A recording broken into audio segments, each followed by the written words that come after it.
Yeah, so Tanya for Wednesday, Rosh Chodesh Adar, first day of Adar, overview to chapter 26. In this chapter and the following two chapters, the Alter Rebbe consoles us with meditative techniques in overcoming depression and maintaining constant joy in our divine service, regardless of circumstances, internal or external. In today's lesson, joy is paramount in serving God, especially so when one is involved in an inner wrestling match, good versus evil inclination, where one's spirit determines victory more so strength. So this is really apropos to today, to the month of Adar, how to overcome depression and to be joyful. Joy itself is a way of serving God. Right? Tamid, yeah. So chapter 26. In the coming chapters, the Alter Rebbe will discuss means of overcoming possible obstacles in the path of one's service to God. In the first instance, he shows how one may overcome the sadness and dullness of heart, whereby the heart becomes insensitive to feelings of love and fear of God. But this must be made known as a cardinal principle. If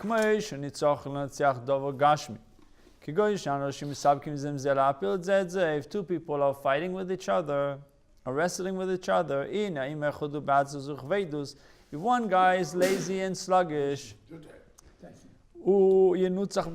he will be defeated and will fail quickly, easily, even if he is stronger than the other guy. Similarly, with the conquest of one's evil nature, despite the fact that the good nature is stronger than evil, for as explained in previous chapter, even a little of the light of holiness dispels much darkness of the klippa. So meaning goodness, sanctity, holiness is much stronger than klippa, and therefore very little light can dispel tons of darkness. But still, you have to be motivated. You have to be excited to win. If you're not excited about the game, you're going to lose the game. It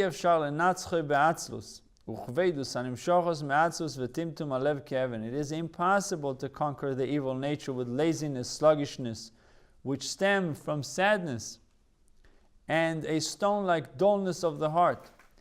So you have to be passionate. Ki'im bizrizus. Anybody know why the first plague was the plague of blood? Because you had passion. Because blood was passion. Blood is hot, warm, So and they were called. Mitzrayim were called to spirituality. They were called to godliness. They said, "Who is God?" The first thing is blood, to bring warmth. You want to change them. You want to elevate Mitzrayim. You have to bring warmth to Mitzrayim. The same thing with our personal Mitzrayim. In order to conquer our evil inclination, we have to be warm. Yeah, you cannot be a Kal Tiyid. A Kal Tiyid is a cold Jew. A cold Jew is not a good thing. So where does alacrity come from? Alacrity comes from joy and an open heart that is unblemished by any trace of worry and sadness in the world.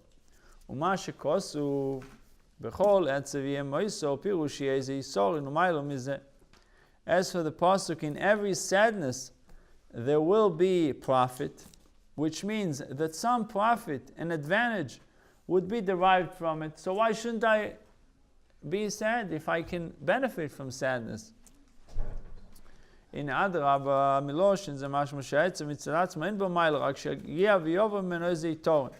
So it says if you listen to the words, it says the wording, there will be profit, implies that on the contrary, the sadness itself has no virtue, except that some profit will ultimately be derived from it. Directly, there's no profit, there's no benefit from sadness. After the fact, maybe you can derive some kind of benefit from it. So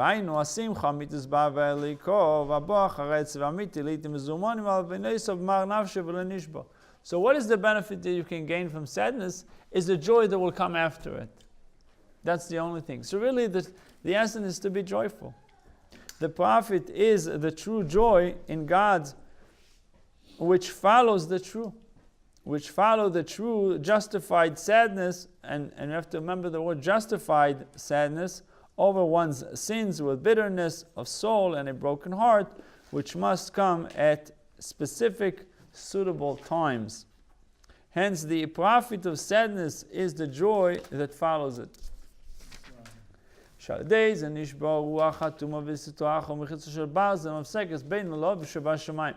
Why should this sadness lead the worshipper to joy? For thereby the spirit of impurity and of the Sitra Achra is broken, and so to the iron wall that separates him from his Father in heaven.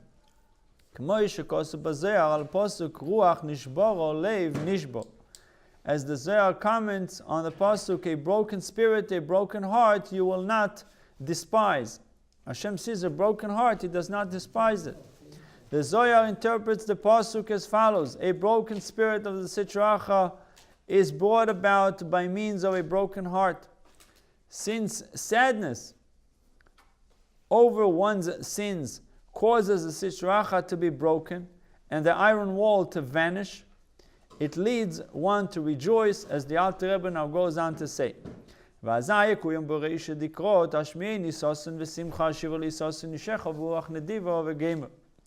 Then the preceding psukim, verses will be fulfilled for him. Make me hear joy and gladness. Restore to me the joy of your salvation and support me with your generous spirit. The joy is the profit of sadness, whereas sadness itself is neither profitable nor advantageous. This is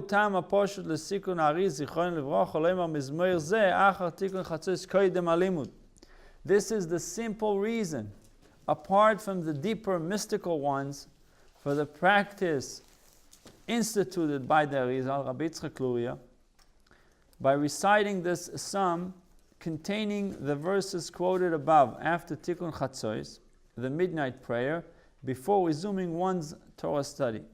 In order that one should study with true joy. In order that one should study with the true joy in Hashem that succeeds the remorse of Tikkun Chatzos. Such joy is of a greater quality than joy which is not preceded by sadness, similar to the distinctive quality of light which follows darkness. Al pasuk veroisi sheyesh Yisron lachokma min asichlus ki Yisron ha'er ayin shom v'day lamevin. As the Zohar comments on the verse, and I, King Solomon, saw that wisdom surpasses foolishness, as light surpasses darkness. Note there, and this will suffice for him who understands. The Zohar asked, does it take a Solomon to see this? Does it take a Solomon to tell us that wisdom surpasses foolishness? We need to be Solomon to come up to this genius idea. And it answers that the intention of the pasuk is that just as darkness contributes to light, for we cannot truly appreciate light unless we have experienced darkness, so does foolishness contribute to the appreciation of wisdom. Imagine I put you among fools, and then I take you out fools, and I put you around the normal people. Hi. I put you around normal people. Now you appreciate it. You have to find some. Similarly, in our case, one's earlier sadness adds strength to the joy which follows it. And this is the profit of sadness. Sadness itself, however, is a hindrance in one's service of God. Furthermore, the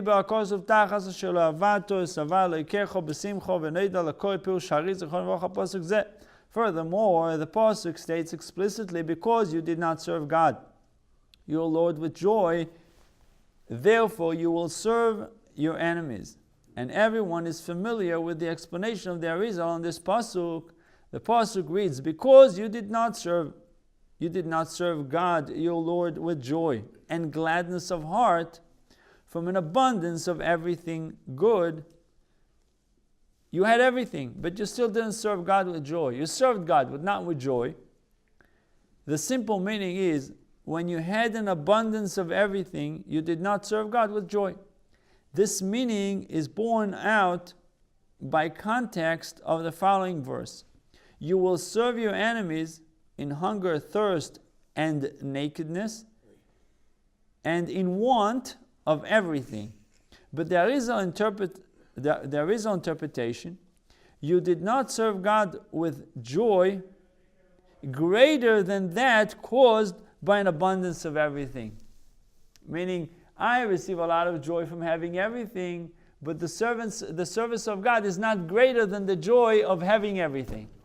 That's the interpretation of Arizal. I have abundance, I have everything, and I have joy out of it. The boat gives me joy, the house gives me joy, the car, all these things, they give me joy. God gave it to me, I enjoy it.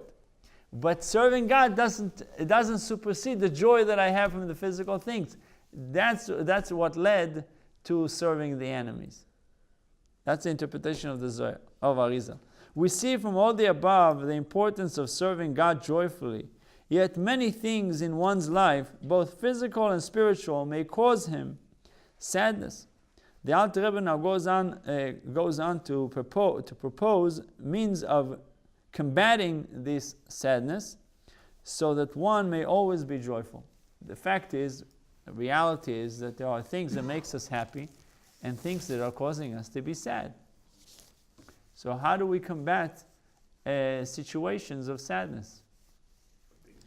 Sound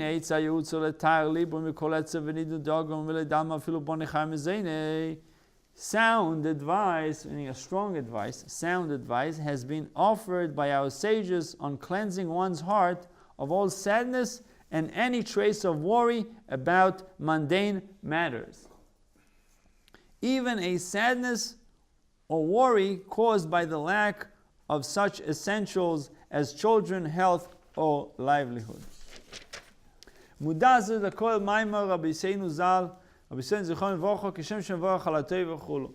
advice is contained in the well-known saying of our sages, just as one recites a blessing. For his good fortune, blessed are you, God, who is good and does good, so must he also recite the blessing for misfortune. The Gemara explains that this does not mean that he recite the same blessing for the blessing in a case of misfortune, God forbid, is blessed are you, God, the true judge. Rather, the implication is that one should accept misfortune with joy, like the joy in a visible and obvious good. Because it's hidden. It's a hidden good, and sometimes the good is so good that you have to cry about it. Right, and sometimes the hidden is more intense than the good, than the revealed good. Because if it was revealed, you wouldn't be able to handle it. So they gave you such abundance that you can't see it. So you'll be able to handle it. שהוא כי גם זו לטבעו, רק שאינו ניגלס ונירס לעיני בוסו, כי מעלמא דעסקה של מיילו, מעלמא דעסגליה. And this is the point I just said, for it too is for the good. The misfortune is for the good, except that it is not apparent and visible to mortal eyes. For it stems from the hidden spiritual world, which is higher than the revealed spiritual world. Whence derives an apparent and revealed good. Shehu Vav Kei Mishem Havai Baruch Hu Ve'almo Diskasyu Yud Kei. The 4 letters in the name of God, Yud Kei and Vav Kei. The revealed good come from Vav Kei. The concealed good comes from Yud Kei, the higher 2 letters of Shem Havai. The latter emanates from the letters of Vav and Hey of Havai, the 4-letter divine name composed of the letter Yud Kei Vav Kei, while the former derives from the letters Yud and Hey. This is also the meaning of the verse, happy is the man whom you, God, spelled Yud Kei. Chasten or chasten. Since the pasuk speaks of men's suffering, only the letters Yud and Hey are mentioned. Ashra Gever Ashter Tiasrenu Ko. Meaning, when it comes to misfortune, to agonies, pain, suffering, it comes from Yud Kei, which is a higher level in Shem Havai. Man sees misfortune only because he cannot perceive that which derives from a higher hidden level of godliness. In truth, however, the misfortunes are actually blessings in disguise. On the contrary, they represent an even higher level of good than the revealed good, since they originate in a higher world. For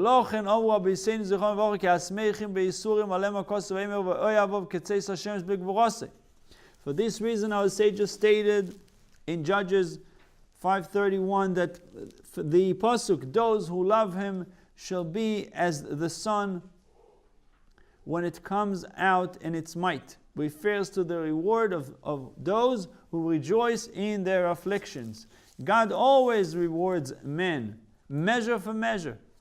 What is the connection then between rejoicing in affliction and the sun? What's the connection between rejoicing in affliction and the sun? Also, why are those who rejoice in affliction described as those who love God? For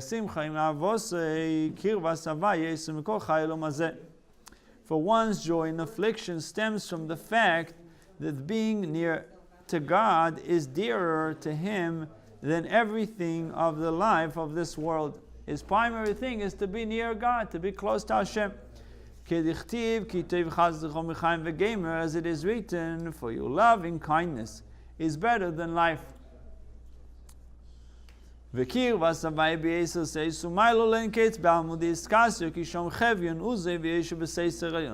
nearness to God is infinitely greater and more sublime in the hidden world, for there the concealment of his power is lodged, and it is also written, the Most High abides in secrecy.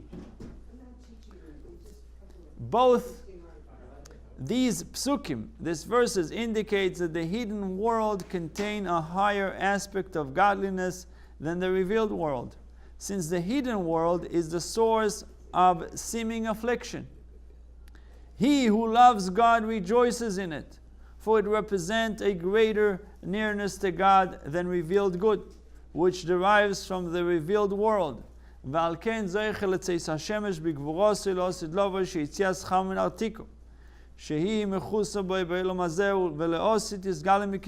Therefore he is found worthy of seeing the sun emerging in its might in the world to come, when the sun will emerge from the sheath in which it is hidden in this world and will then be revealed.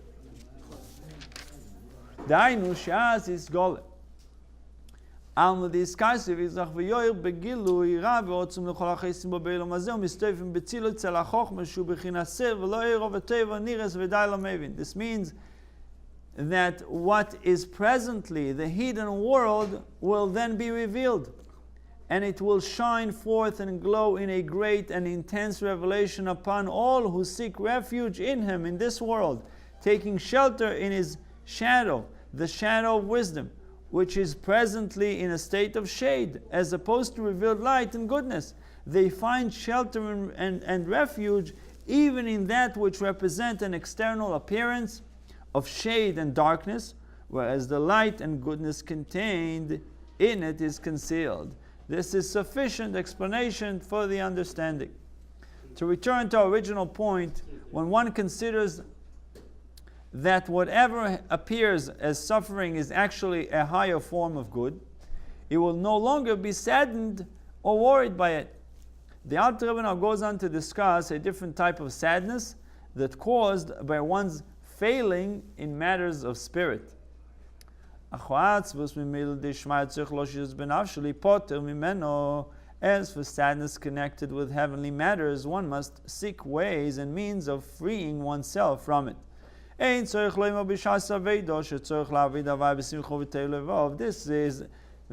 applies to the time of one's divine service is self-evident.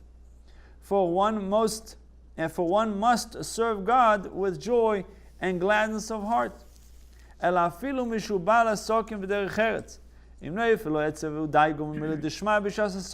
even one who is occupied in business and worldly affairs, should there descend upon him any sadness or anxiety about heavenly matters during his business affairs, bi'adua shehu tachbulas hayetzer kedei lapila achar כך b'tayvus chas v'sholom kanoida.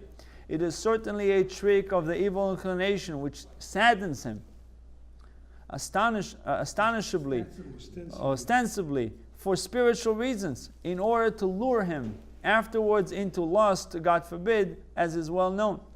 It is man's nature to seek pleasure and not to remain depressed. If his feeling of spiritual failure distresses him,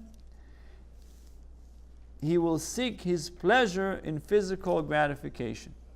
The evil inclination therefore wishes that one be depressed, be it even over spiritual matters, so that he will later succumb to temptation. You can't get any joy from spirituality, so maybe you get some joy from the physical, from material things. For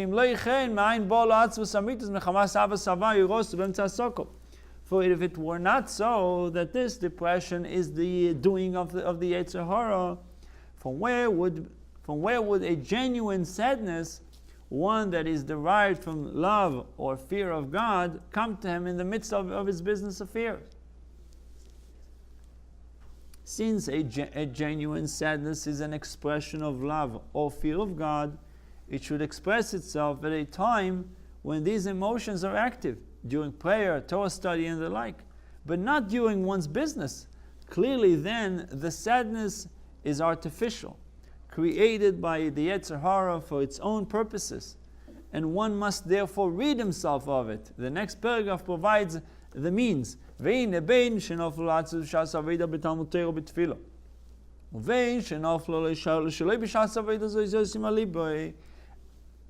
the depression settles upon him during his service of God in Torah study or prayer, or when he is not engaged thus, but with his material affairs, this is what he should consider. Ki ein hazman gomo ko'es la'atzus amitis afilu daigas avenus chamon chas v'sholom. Now is not the proper time for genuine sadness, nor even for worry over grave sins, God forbid. For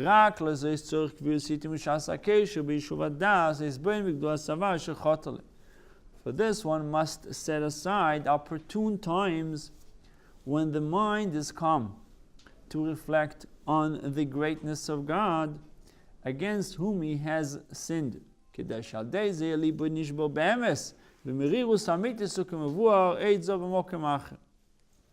so that thereby his heart will truly be rent with genuine bitterness, remorse, as opposed to depression. The former is alive and active, while the latter is resigned and dead. It is explained elsewhere when this time should be. There